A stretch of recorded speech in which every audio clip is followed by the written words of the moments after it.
Okay Mayankbhai, હા બોલો. કેમ છો? બસ બસ મજામાં. તમે ફેમિલી જોડે આવ્યો છો જુનાગઢ? હા, અમે ફેમિલી જોડે આવ્યા છીએ. હું તમારો ગાઈડ હતો. મારું નામ પ્રવીણ ગોસ્વામી છે. પહેલાં આપણે ટિકિટ બારીએ નક્કી કરી લીધું. ઘડીક વાર આપણે એમ થયું ગાઈડ લેવો નહીં લેવો, રિક્ષા લેવી નહીં લેવી, પણ મેં તમને સમજાવ્યું પછી આપણે આખું પેકેજ લઈ લીધું. તો જુનાગઢ આપણે બે ભાણે જે દરવાજા ખોલ્યા ત્યાંથી મેં સ્ટાર્ટ કર્યું હતું બતાવવાનું. નીલમ અને માણેક તોપ, જેનાથી જુનાગઢ આપણે હારી ગયા, જ્યાં સુધી લઈ ગયો તો. પછી રાણકદેવી રહેતા એ રૂમો તાળા મારેલા હતા, ત્યાં સુધી જ બતાવ્યું. ત્યાંથી ઉપર ગયા, 3 દર્શન થાય આપણે સીધા. બજરંગબલી પહાડ, મહાકાલ શિવ, અશ્વત્થામા પહાડ, આ તમે જોયા હતા. ત્યાંથી આગળ ગયા, છેલ્લા જુનાગઢના વારસદાર કપાઈ ગયા, ત્યાં સુધી તલવારના ઘા જોયા.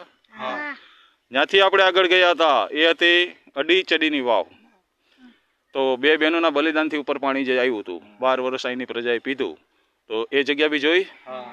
જ્યાંથી હું આગળ લઈ ગયો તો એ તો 9 માળનો કૂવો, એનું નામ નવઘણ કૂવો.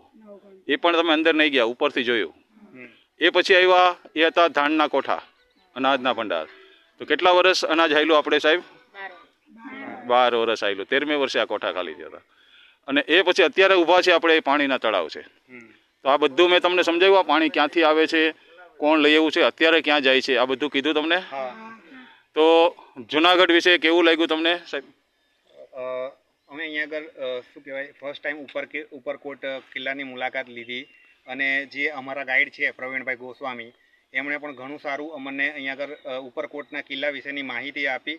અને અમે ઘણું બધું અહીંયા આગળ જે નોલેજ ગેઇન કર્યું અને જે જુનાગઢ વિશે અમને માહિતી મળી, એ બહુ સરસ રીતે ગાઈડે અમને પ્રોવાઈડ કરી છે. અને હું તમને બધાને જે ટુરિસ્ટ છે એમને પણ રિક્વેસ્ટ કરીશ કે તમે જો અહીંયા આગળ ઉપરકોટ કિલ્લો આપણે વિઝિટ કરવા માટે આવો તો વિઝિટર ગાઈડ થ્રુ આવો તો તમને વધારે આની માહિતી મળે અને તમે સારી રીતે અહીંયા આગળ જ્યાં ટુરિસ્ટ પ્લેસ છે એની મુલાકાત લઈ શકો.